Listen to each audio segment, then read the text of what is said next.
Welcome to KCC Diesel Online. This is DST115, automotive air conditioning, diesel air conditioning. And chapter 11 tonight will be on the APAD, ACPU, AC control systems. So these are automated computerized control systems for AC. First of all, we'll explain how an APAD system improves the reliability of the AC system, describe the functions of an APAD system, and list the inputs of the APAD and ACPU module. List the outputs of the APAD and the ACPU module, and then explain what occurs when the control module senses low refrigerant in the system, and explain what occurs when the control module senses a complete loss of refrigerant. We'll also explain what occurs when the control module senses high refrigerant pressure. Explain what occurs when the control module senses low supply voltage. Explain what occurs when the control module senses high system voltage. And then locate the diagnostic information in order to interpret the blink codes the module can display. List in order of priority the faults the APAD control module can display, and then describe how the ACPU communicates faults and where those faults are displayed. So first off, this is the Volvo APADS unit mounted on the truck's firewall. So here at KCC we do have one of these systems. So you will get a chance to kind of experience what this looks like, decide if we need to diagnose this system to make sure it operates correctly, and see if it's giving us actual readings of what we need to be looking at. So obviously we're blinking, slow blink, normal function, rapid blink, low system voltage, red, 1 red, loss of refrigerant, 2 red, overcharge, blockage in the fan failure, 3 red, open or short clutch or circuit, shorted clutch or circuit, and then number 4, 4 reds, open pressure switch or circuit. And then we can reset the fault code by cycling the ignition 4 times, 1 on, 1 off. So a 50-50 duty cycle there. All right, electronically managed HVAC systems, the APAD, air conditioning protection and diagnostics. And then the ACPU stands for air conditioning protection unit. Okay, so 2 different acronyms there. The advantages of the APAD are actively monitoring the system conditions, controlling the AC compressor, controls the engine fan, does not allow operation if unstable or self-destructive modes. So we have some protocols there to keep us from damaging our components, and provides diagnostic codes to the technician for service and troubleshooting. Functions of the APAD. Obviously acts as a system controller, which is nice. Provides outputs to the AC components, receives inputs from the AC system switches, provides blink codes for the system diagnostics, and provides diagnostic communication via the J1587 data bus. Interfaces with electronically controlled diesel engines, and places limits on dynamic responses of the system to certain operating conditions. And this last one, obviously, if we have some sort of fault, we want to be able to shut down these systems before they do any damage. And that's this placing limits on dynamic responses of the system. We'll talk a little bit more about that, but that's really important. All right, functions of the APAD continued. Helps reduce AC operation costs by preventing rapid compressor cycling. So as you may have already found out, that rapid cycling is oftentimes the cause for that is oftentimes low refrigerant. And so we try to rapidly cycle that compressor. Well, the more we cycle that compressor, the hotter it gets, the more voltage spikes we're looking at from the compressor clutch magnet. And going forward, just clutch wear, just absolutely just having clutch wear. Prevent rapid cycling of the engine at idle. So oftentimes with our rapid cycling or high pressures, high side pressure from the compressor will will turn on the engine fan.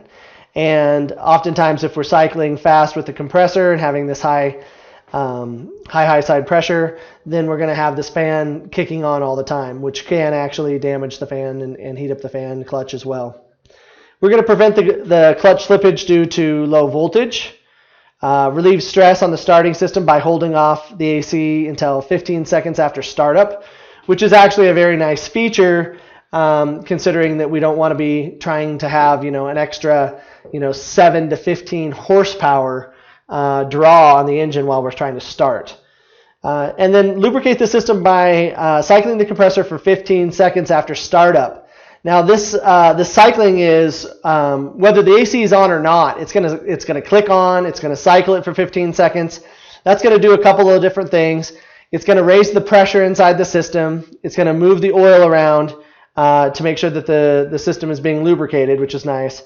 And then number 6, we're gonna show some system fault codes, which is always nice to have to narrow down the problem with the AC right away. It saves a lot of time for diagnostics. All right, so if we look at our APADS inputs and outputs line diagram here, so what looks like an input, what looks like an output? Well, so compressor clutch, that's an output. Battery positive, well, that's an input to the module. ECM or fan relay, okay, well, that's going to be an output. The cab stat or AC on off, now that's also going to be an input. Does the driver want the AC on or off? And then low pressure switch and high pressure switch are both going to obviously be inputs as well. All right, inputs for the ACPU 813 controller. We have the high pressure switch, the low pressure switch, and the T-stat evaporator thermal expansion switch. Sorry, I've been talking for too many hours today. All right, pressure switch. So here's what a common pressure switch looks like inside the system. The pressure switch on the vehicle, oftentimes the high pressure switch is going to be located right here on the receiver dryer. Here's the frame rail and then our electronic control module. Now that control module can be mounted on the firewall, it can be mounted on the frame rail, just depends. We're going to have to look around a little bit. Obviously consult your OEM manual whenever possible. Outputs for the ACPU 813 controller are the AC drive, so the compressor clutch drive, the fan, the engine fan actuator, and then the diagnostic LEDs. So the APADS rules for compressor control. The compressor never turns on until 15 seconds after the ignition is turned on. So rule number 1. Rule number 2, the module initially ignores inputs, turns on the compressor for 15 seconds after 15 seconds of engagement time. If the inputs are out of bounds, the compressor is shut down. Okay? The compressor cycle rate is limited to 1 time every 15 seconds, and the T-stat is the primary controller. Okay, APADS rules for compressor control on the CM-813 continued. In a high pressure condition, the compressor is allowed to stay on algorithmically determined for an I said it right the first time. Algorithmically determined time, no more than 10 seconds. Compressor will restart after the high pressure switch resets and rule number 3 is satisfied. So let's go back to rule number 3. The compressor's cycle rate is limited to 1 cycle every 15 seconds. So we don't overrule this rule. It still has to be every 15 seconds or no more than every 15 seconds. In a low pressure condition, the compressor is shut down. The compressor will restart after the low pressure switch resets and rules 3 and 8 are satisfied. So let's go down here and look at 8.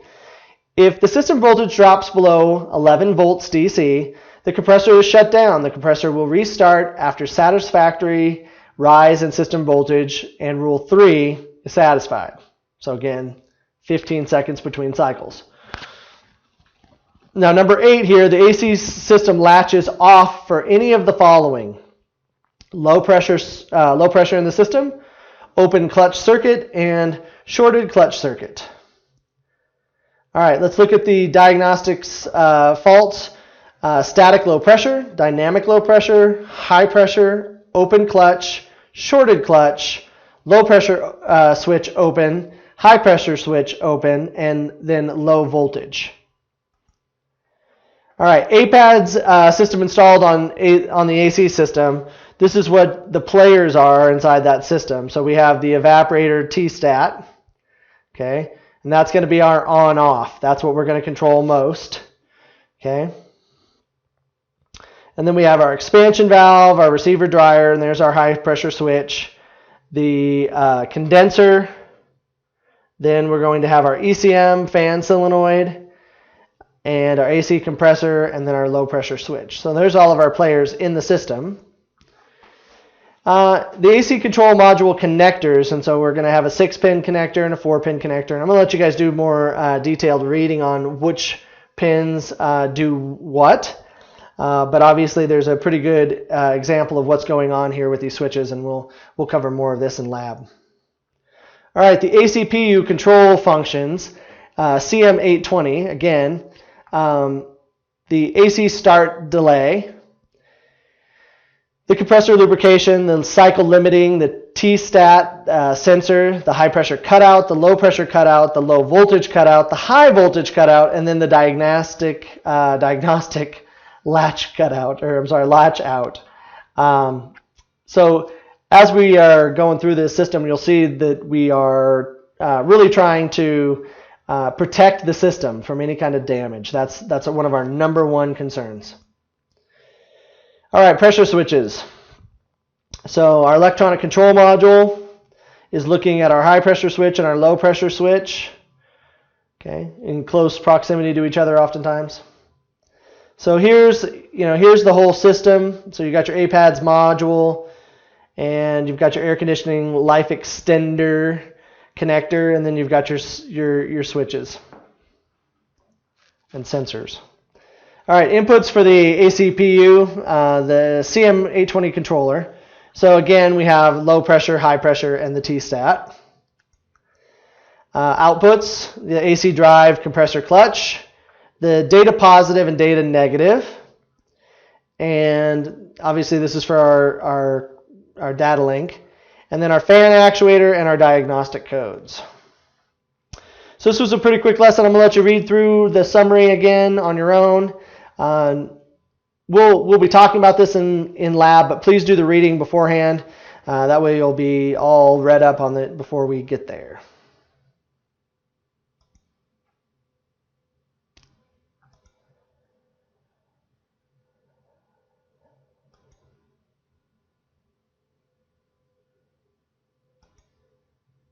Don't forget there'll be a test.